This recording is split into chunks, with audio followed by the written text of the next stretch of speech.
اس مہینے کے اندر جو خاص بات ہے قرآن کا نازل ہونا ہے۔ اب یہ جو قرآن ہے یہ خود کیا ہے؟ آپ دیکھیں نا، حدیث ہے کہ جو ایک قرآن کی آیت پڑھے گا کتنا ثواب ہے؟ پورے قرآن، یعنی بسم اللہ الرحمن الرحیم یاسین، صرف یاسین کہا پورے قرآن کا ثواب، ایک آیت پورے قرآن کا ثواب دے رہی ہے، یعنی کیا؟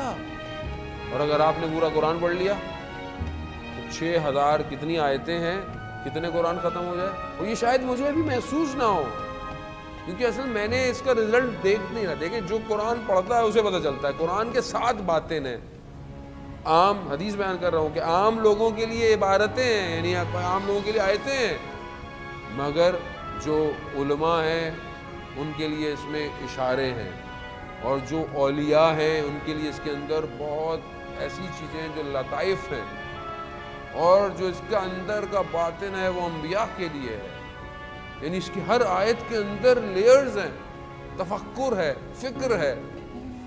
اور مولا کائنات اپنے بیٹے کو کیا کہتے ہیں وصیت کرتے وقت کہ قرآن کے ساتھ رہو، قرآن زندگی میں 50 آیتیں قرآن کی پڑھو، قرآن عہد ہے، اور ہر روز یہ عہد کرو قرآن کے ساتھ۔